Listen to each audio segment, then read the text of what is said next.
السلام عليكم. قبل فترة نزلت مقطع شورت عن مشكلة تم تعطيل إمكانية وصولك لسناب شات مؤقتا، وقلت إن عندي حل وشغال عليه، وفعلا أنا شغال عليه من فترة وأبدا ما جاني باند، لدرجة إني أطلع من حسابي وأفتح حساب ثاني وأطلع وأفتح حساب ثالث عادي جدا، ما يجيك لا باند ولا يوقف عندك أي شيء. جتني تعليقات كثيرة إني أنا مو صحيح كلامي وبس تبي مشاهدات. أنا ما نزل شيء بقناتي لأن شيء واثق فيه ومجربه ومتأكد منه. عشان ما اضيع وقت خلينا نشرح الطريقة بكل سهولة. الحين هذا حساب لو سويت تسجيل دخول راح يطلع تم تعطيل إمكانية وصولك سناب شات مؤقتا. الطريقة بكل سهولة تحتاج جهازك يكون اندرويد ويكون عندك تطبيقاته مزدوجة. طبعا مكان الاعداد يختلف من جوال لجوال. انا الحين معي شاومي راح تنزل تحت تدخل على التطبيقات المزدوجة، تبحث عن سناب شات وتفعل سناب شات. بالتطبيق المزدوج ما راح تحصل المشكلة هذه، ما عندهم الطريقة اللي يسوونها بالتطبيق الأصلي، فتقدر تفتح سنابك حتى وإنه مبند، ما يحتاج تدخل موقع الشركة تفك اللوك ولا أي شيء، كل عليك تدخل سنابك وراح تطلع من حسابك وتدخل حساب ثاني راح يفتح معك، ولو تفتح حساب ثالث هم راح يفتح معك، لو تطلع وتدخل ما راح تبند نهائي.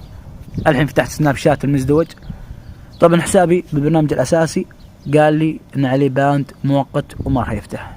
بالتطبيق المزدوج الحين نجرب، فتح معي بكل سهولة، أعطيه السماح، هذا هو قدامك، فتح حساب ولا أعطاني عليه باند ولا طلعني ولا أي شيء. هذا حسابي ومن حط رقم تليفونك ولا البريد صحيح، يفتح حساب ولا يتبند. لو سجل خروج وافتح ثاني مرة، لو سجل خروج وافتح حساب ثاني ما راح يتبند. السبب ان النسخة هذه من سناب شات تفتح حسابات مبندة وما يتبند حساب وعادي. السبب ان هذا ما عليه مراقبة او سورس كود، شغلة بين البرنامج نفسه والتليفون والشركة بطريقة معينة بندونه ويخلونه ما يفتح الحسابات. اما هذا جدا عادي وما عليه مراقبة، اطلع ادخل ما عندك ادنى مشكلة. فاللي يصير انك سناب شات الاصلي تخليه عندك الى ما بعدين اسوي لك شرح او فكرة جديدة شلون راح افتحه مع الايام ان شاء الله.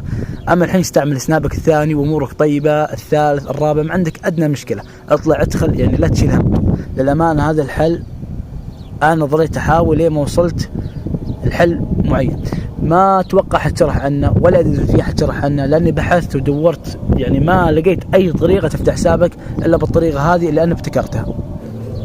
والحين فك سنابك واستمتع واستخدمه فيما يرضي الله. طبعا لا تنسى اللايك والاشتراك وتفعيل زر الجرس، لان راح تجيب طريقه ان شاء الله مع الوقت شلون تفتحها بالايفون وشلون راح تفتحها من طريق الحساب الاساسي وتلغي المشكله هذه من اساسها. طبعا ما راح يضرك استخدامه بتطبيق من طريقه رسميه، يعني عادي ما عندك ادنى مشكله، ما راح يقفل حسابك ولا شيء.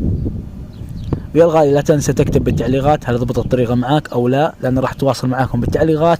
اي واحد عنده مشكله راح نحلها، حتى لو انه يعني ما حصل تطبيقات مزدوجه او شيء معين، فان شاء الله نحاول الين ما نوصل الحل معين. واذا انت ضبطت معك الطريقه تعال واكتب، خل غيرك يستفيد.